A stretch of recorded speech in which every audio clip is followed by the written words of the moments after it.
ఓం శుక్లాం బలధరం విష్ణుం శశివర్ణం చతుర్భుజం ప్రసన్నవదనం ధ్యాయేత్ సర్వవిఘ్నోపశాంతయే. ఓం గురుబ్రహ్మ గురుర్విష్ణుః గురుదేవో మహేశ్వరः గురుసాక్షాత్ పరబ్రహ్మ తస్మై శ్రీ గురవే నమః. ఓం వ్యాసాయ విష్ణురూపాయ వ్యాసరూపాయ విష్ణవే నమో వై బ్రహ్మనిధయే వాసిష్ఠాయ నమో నమః. ఓం నారాయణం నమస్కృత్య నరం చైవ నరోత్తమం దేవీం సరస్వతీం వ్యాసం తతో జయముదీరయేతు. హరి ఓం. ప్రియ భగవద్బంధువులారా, ఆస్తిక మహాశైలారా, విష్ణు పురాణానికి మనం స్వాగతం పలుకుతూ, ఆత్మానం రథనం విద్ధి, శరీరం రథమేవతు, బుద్ధింతు సారథం విద్ధి, మనః ప్రగ్రహమేవచ. మన ఆత్మ, మన శరీరము, మన బుద్ధి, మన మనస్సు ఇవి అన్నీ కూడా ఒక రథంలాగా మారితే ఆ రథాన్ని అధిరోహించినటువంటి శ్రీమన్నారాయణుడు మనకి సద్బుద్ధిని సద్గతులను కలుగు చేయుగాక అని మరొక్కసారి మనం స్మరణలోకి తెచ్చుకుంటూ విష్ణు పురాణం 21వ అధ్యాయంలో ఉన్నాం. అయితే ఈ 21వ అధ్యాయంలో పరమేశ్వరుడైనటువంటి విష్ణువు పరాశరుల వారి నుంచి ఉటంకించేటటువంటి 21వ అధ్యాయం. పరాశరుల వారు మైత్రేయ మహర్షికి చెబుతున్నట్టుగా సమస్తములైనటువంటి ప్రాణములు, సమస్తములైనటువంటి జీవకోటి, పశుపక్షాదుల దగ్గర నుంచి, విషసర్పాల దగ్గర నుంచి, జలచరాలు, ఖేచరాలు, అలాగే మిగతా ఇతరత్ర ఉండేటటువంటి పిశాచగణాలు ఇవి అన్నీ కూడా ఎవరి నుంచి ఉద్భవించాయ్యా అంటే కశ్యప ప్రజాపతి తాలూక సంతతి. ఇదంతా కశ్యప ప్రజాపతి తాలూక ఒక్కొక్క భార్యకి ఒక్కొక్క విధమైనటువంటి ప్రకృతిని ఉద్భవింపజేశాడు కశ్యప ప్రజాపతి అని పరాశరుల వారు చెబుతూ, ఆ కశ్యప ప్రజాపతి యొక్క భార్యయే ఈ దేవదానవ రాక్షసులకి దేవతలకి జరిగేటటువంటి యుద్ధంలో ఇంద్రుడు ప్రధాన కారణంగా నిలబడి, ఆ యుద్ధంలో దేవతల పక్షాన నిలబడి అన్నదమ్ములైనటువంటి రాక్షసులని, అసురులని, దైత్యులని, దానవులని వీళ్ళందరినీ కూడా సంహరిస్తున్నాడు ఇంద్రుడు. కావున ఆయన్ని సంహరించగలిగేటటువంటి శక్తివంతం కలిగినటువంటి కుమారుణ్ణి స్వామి మీరు నాకు ప్రసాదించండి అని దితి కశ్యప ప్రజాపతిని కోరింది. కశ్యప ప్రజాపతిని కోరేసరికి ఆ కశ్యప ప్రజాపతి దితికి ఒక నియమం చెబుతూ, నువ్వు నియమంగా నిష్ఠగా 100 సంవత్సరాల కాలం పాటు ఈ తపస్సు ఈ రకంగా నడుచుకున్నట్లయితే నీవు కోరుకునేటటువంటి కోరిక తప్పనిసరిగా నెరవేరగలదు, ఇంద్రుణ్ణి చంపగలిగేటటువంటి కుమారుడు పుడతాడు అని కశ్యప ప్రజాపతి వరమిస్తాడు.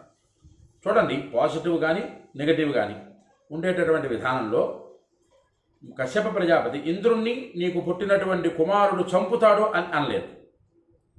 చంపగలిగేటటువంటి ఇంద్రుణ్ణి చంపగలిగేటటువంటి శక్తి ఉండేటటువంటి కుమారుడు నీకు పుడతాడు అని అంతవరకే చెప్పారు తప్ప వాడు ఇంద్రుణ్ణి చంపుతాడు అని వరం ఇవ్వలేదు ఎక్కడా కూడా.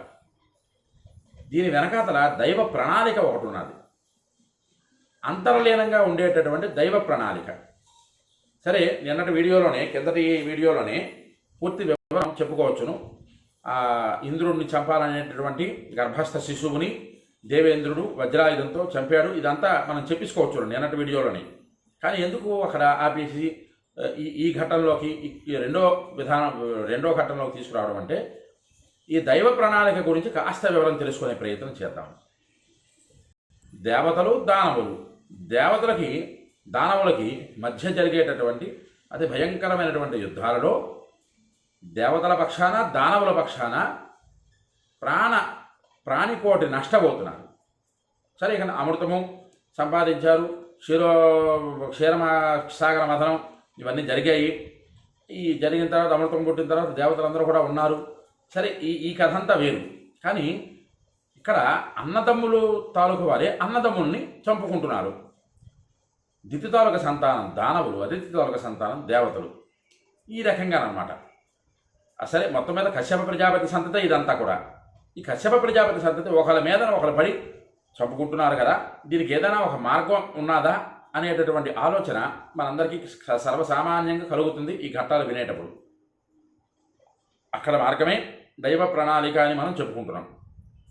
దేవేంద్రుడు తనని చంపాలి, అంతటి శక్తి కలిగేటటువంటి కుమారుడు నాకు పుట్టాలి అని కశ్యప ప్రజాపతి భార్య వరం కోరుకొని అతనితో సంగమించి 100 సంవత్సరాల కాలం పాటు నియమనిష్టలతో ఆయన చెప్పిన పద్ధతిలో నడుచుకుంటున్నది. ఆవిడ నడుచుకుంటున్నది. సరే, ఆవిడ నడవడికకి ఏది అవసరమో ఆ దితి అనేటటువంటి ఆవిడికి తను చేయవలసినటువంటి వ్రతానికి కావలసినటువంటి సమస్తములైనటువంటి సంభారాల దగ్గర నుంచి ఆవిడ్ని జాగ్రత్తగా చూసుకునేంత వరకు దేవేంద్రుడు ఎందుకు ప్రత్యేకంగా ఇక్కడ ఈ పురాణంలో దేవేంద్రుడు ఎందుకు ఎవరు నియమించారా? కశ్యప ప్రజాపతి నియమించాడా, లేదా దితి కోరిందా, లేకపోతే అదితి కానీ మరొక కానీ బ్రహ్మ కానీ మిగతా మనువులు కానీ వీళ్ళు ఎవరైనా సరే ఇంద్రుడికి చెప్పారా, నాయన నీ పినతల్లైనటువంటి దితి ఈ విధమైనటువంటి నియమంగా ఉంటూ 100 సంవత్సరాల పాటు గర్భం దాల్చి కుమారుణ్ణి కంటుంది, ఆవిడికి కావలసినటువంటి సమస్త ఉపచారాలు చేసుకో, ఉపచారాలన్నీ చెయ్యు అని ఎవరైనా ఇంద్రుడిని నియమించినట్లుగా ఈ పురాణంలో మనం చెప్పుకున్నామా? ఇంతవరకు లేదు. కానీ ఇంద్రుడు ఎందుకు ప్రత్యేకంగా ఎవరు పిలవకుండా, ఎవరు చెప్పకుండా, ఎవరు ఆజ్ఞ వేయకుండా, ఎవరి ఆజ్ఞకి బద్ధుడు కాకుండా ఇంద్రుడు ప్రత్యేకంగా ఎందుకు వెళ్ళి ఆవిడికి సేవలు చేశాడు? పుట్టేటటువంటి శిశువు ఇంద్రుణ్ణే చంపుతాడు, అంతటి శక్తివంతుడు కదా. అలాంటి ఆ శిశువుని ఉద్భవింపజేయడానికి ఆవిడ చేసేటటువంటి వ్రత నియమనిష్టలకి ఇంద్రుడు ఎందుకు సహకరించాడు అన్నది ఇక్కడ మనం ఈ ఘట్టం ద్వారా మనం తెలుసుకునేటటువంటి ప్రయత్నం చేద్దాం. ఇంకా దాని గురించి వివరం చెప్పుకోవాలంటే ఇప్పటికి 6 నిమిషాలు పూర్తి అయిపోయారు. అంచేత ఆ వివరం అక్కడతో ఆపుకుందాం. ఇంకా ఎదరగట్టాలలో, ఇంకా పురాణాలలో కానీ, పోతన భాగవతంలో కానీ, వ్యాస భాగవతంలో కానీ ఈ ఇంద్రుడు ఎందుకు అలా చేశాడు, అసలు దితి ఎందుకు ఆ కోరిక కోరుకున్నది, దాని వివరం పూర్తిగా ఇంకా ఉన్నది ఆ ఘట్టాలు వచ్చినప్పుడు మనం చెప్పుకుందాం.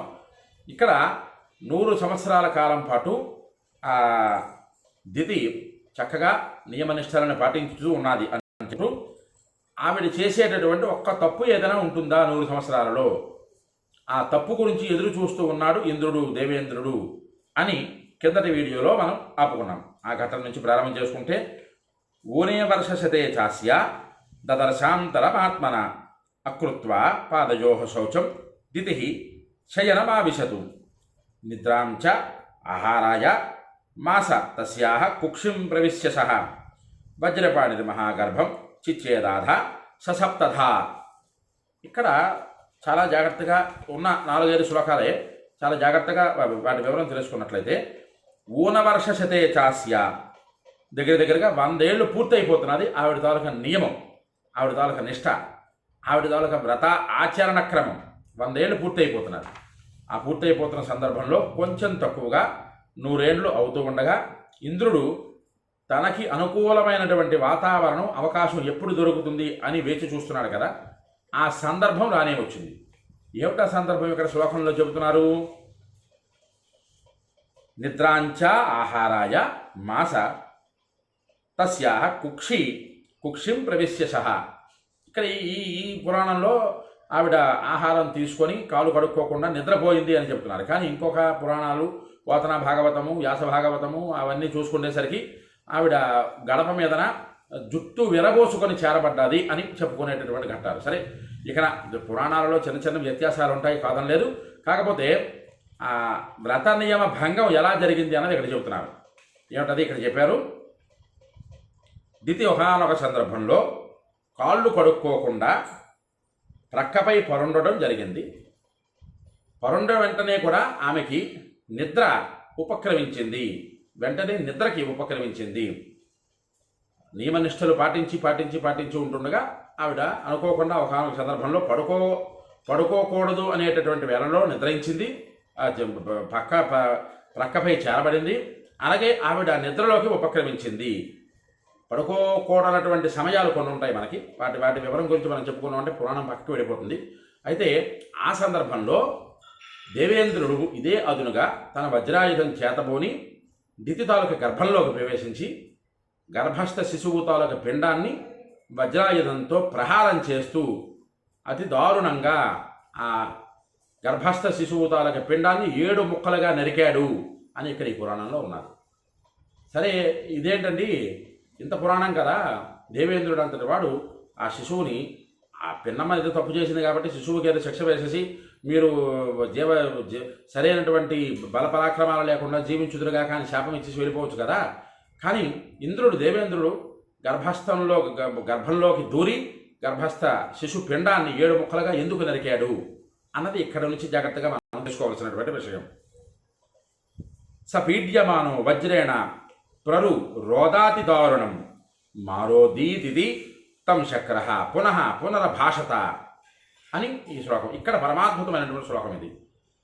ఆ పిండాన్ని 7 ముక్కలుగా నరుకుతుండేటప్పుడు ఆ పిండం, గర్భస్థ పిండం అతి భయంకరంగా రోదనం చేసింది, ఏడిచింది, అతి భయంకరంగా ఏడిచింది. ఏడిచినటువంటి పిండాన్ని చూస్తూ ఇంద్రుడు అంటున్నాడు, ఏడవకండి ఏడవకండి ఏడవకండి అని 1కి 10 సార్లు చెబుతూ, శోభవతు సప్తదా గర్భస్థమింద్ర కుపిత పునః ఏకైకం సప్తదా చక్రే వజ్రేణ అని విదారిణ. సరే 7 ముక్కలుగా చేసేసాడు, ఏడవకండి అని ఆ గర్భస్థ పిండాన్ని. 7 ముక్కలుగా చేసేసిన తర్వాత ఇంకా వాళ్ళు ఏడుస్తూ ఉంటుండే ముక్కలైనటువంటి 7 ముక్కలని ఒక్కొక్క ముక్కని 7 ముక్కలుగా నరికాడు. ఇలాగ మొత్తం 7 49 ముక్కలుగా నరికాడు గర్భస్థ పిండాన్ని. ఈ గర్భస్థ పిండాన్ని 49 ముక్కలుగా నరికేసరికి వారందరూ కూడా ఏడుస్తూ ఉంటుండగా, మారోదీహి మారోదీహి, మీరు ఏడవకండి, ఇది జరిగినటువంటి ఈ వృత్తాంతమంతా భగవద్ ఆజ్ఞ ప్రకారంగా జరిగింది అని ఇంద్రుడి మనస్సులో ఉండేటట్టుగా మనకి ఇక్కడ తెలుస్తున్నది. ఏంటి భగవదాజ్ఞ? దేవేంద్రుడు కోసం దితి కన్నటువంటి సంతానము, దేవేంద్రుణ్ణే చంపాలి అనుకునేటటువంటి సంకల్పంతో ఉండేటటువంటి సంతానము దైవ ప్రణాళిక వలన ఆ దేవేంద్రుడికే చక్కగా ఈ ఉండేటటువంటి 49 ముక్కలు కూడా ఆ దేవేంద్రుడి దగ్గరికి చేరుకున్నాయి. ఎలా చేరుకున్నాయో చెబుతున్నారు ఇక్కడ. అట్లు ఆ గర్భం 7 ఖండాలైంది. ఇంద్రుడి కోపంతో మళ్ళీ ఆ ఒక్కొక్క ముక్కను 7 తునకలుగా శత్రు విదారకమైన వజ్రంతో నరికాడు అని చెప్పుకుంటూ, మరుతో నామ దేహాస్తే బభూవ ఋతవేగిన యదుక్తం వై మఘవత తేనైవ మరుతో భవన్ దేవ ఏకోన 50 సహజా వజ్రపాణిన. వజ్రపాణి అయినటువంటి దేవేంద్రుడికి సహాయంగా ఈ 49 మంది కూడా చేరారు. ఎలా చేరారు? మరుద్గణాలుగా చేరారు. మారోదీహి అన్నాడు కదా దేవేంద్రుడు, ఏడవకండి అన్నారు కదా. ఆ ముక్కలే మిక్కిలి వేగం కలిగి మరుత్తులుగా మారాయి. మరుత్తులు అనేటటువంటి దేవతలుగా మారాయి. సరే, దానవులకి వెళ్ళవలసినటువంటి ఆ గర్భస్థ పిండము వజ్రాయుధ ఘాతం చేత, ఆ దితి చేసినటువంటి 100 సంవత్సరాల తపోబలం చేత, నియమనిష్టలుగా ఆచరించినటువంటి ఆ ప్రభావం చేత రాక్షస గణాలకి చేరవలసినటువంటి అతి భయంకరమైనటువంటి ఒక శిశువు, ఒక దేవతాగణాలకి మారిపోయింది. ఇదంతా కూడా దైవ ప్రణాళిక, భగవంతుడి తాలూకు ప్రణాళిక. కాబట్టి దేవేంద్రుడు ఎవరు పిలవకుండా ఉండేటటువంటి దానికి తన పెనతల్లిని సేవించడానికి వెళ్ళి ఆవిడ చేసిన తప్పు చేసినంత వరకు ఉండి, ఆ తప్పుకి శిక్షగా గర్భస్థ శిశువు తాలూకు పిండాన్ని 7 ముక్కలుగా చేసేసి అందులో ఒక్కొక్క ముక్కని మరలా 7 ముక్కలుగా చేస్తూ మొత్తం 49 ముక్కలుగా చేసిన తర్వాత ఈ 49 ముక్కలని మరుత్తులు అనేటటువంటి దేవతలుగా మార్చి దేవేంద్రుడికి యుద్ధ సమయాలలో సహాయంగా ఉండండి, దేవేంద్రుడి తాలూకు ఆజ్ఞని పాటించండి అని ఇక్కడ విష్ణు పురాణంలో చెప్పున్నది. అలాగే ఆ మరుత్తులు అనేటటువంటి దేవతలు అయ్యారు. భగవంతుడైన ఇంద్రునిచే మారోదీహి అని పిలవబడటం చేత వారందరూ కూడా మరుత్తులయ్యారు. వారు 49 కూడా దేవేంద్రుడికి సహాయక దేవతలు అయ్యారు అని ఈ పురాణం 21వ అధ్యాయం ఇక్కడితో పరిసమాప్తం చేసుకుంది. అయితే ఇక్కడ మరుత్తులు, మిగతా ఇతరత్ర విషయాలు, కాకులు, గ్రద్దలు, గాడిదలు, ఒంటలు, వీటన్నింటి గురించి ఈ పురాణంలో ఉటంకించినటువంటి అవసరం ఏంటున్నది అని మనందరికీ ఒక అనుమానం వస్తుంది కదా. ఆ అనుమానానికి నివృత్తే ఇక్కడ మనకు చెప్తున్నారు పరాశరులు వారు. ఎవరైతే ఈ మరుత్తుల గురించి తెలుసుకుంటారో, ఎవరైతే ప్రకృతి ధర్మంలో ఉండేటటువంటి సమస్త ప్రాణికోటి, అది దేవతల, దానవుల, దైత్యుల, రాక్షసుల, మిగతా ఇతరత్ర గణాల, ఊర్ధ్వశ్రేతస్సుల, అర్వాకశ్రోతస్సుల, వీటన్నింటి గురించి ఎవరు తెలుసుకుంటారో వారికి ఉండేటటువంటి సమస్త ఆటంకములు తొలగి అంత్యమందు విష్ణు పద ప్రాప్తి కలుగుతుంది అని పరాశరుల వారు చెబుతున్నారు. ఇంకా ఈ మరుతుల గురించి వివరం మరొక అధ్యాయంలో మనం చెప్పుకుందాం. 49 మంది మరుతులు, వీరి ఏమిటి సంగతి, వీరి విధానం ఏమిటి, వారి త్వరగా పరిస్థితి ఏమిటి, ఇవన్నీ కూడా మనం ఎదరగట్టంలో తెలుసుకునే ప్రయత్నం చేద్దాం. అయితే ఇది 21వ అధ్యాయం. ఈ 21వ అధ్యాయం తర్వాత 22వ అధ్యాయం ప్రారంభమవుతుంది. ఈ 22వ అధ్యాయంలో చాలా విశేషణంగా భగవంతుడి తాలూకా, విష్ణుమూర్తి తాలూకా చతుర్విధ విభూతి వర్ణనము, 24 విభూతుల తాలూకా వర్ణనం గురించి చెబుతారు. చాలా పరమాద్భుతమైనటువంటి ఘట్టం. ఈ ఘట్టాలన్నీ కూడా మనం విని తరించాలి అంటే అందరూ ఈ యూట్యూబ్ ఛానల్ని సబ్స్క్రైబ్ చేసుకోండి. ఎవరికైతే ఈ వీడియో నచ్చుతుందో వాళ్ళందరూ కూడా లైక్ చేయండి, ఈ వీడియోని షేర్ చేయండి. మీ అమూల్యమైన మాటల్ని కామెంట్ రూపంలో పంపించండి. విష్ణు పురాణాన్ని మీరు వినండి, తరించండి, 10 మంది చేత వినింపజేసి ధరింపజేయండి. మీ తాలూకా సపోర్ట్ని మాకు ఎల్లప్పుడూ ఇస్తారని మరీ కోరుకుంటూ హరి ఓం స్వస్తి.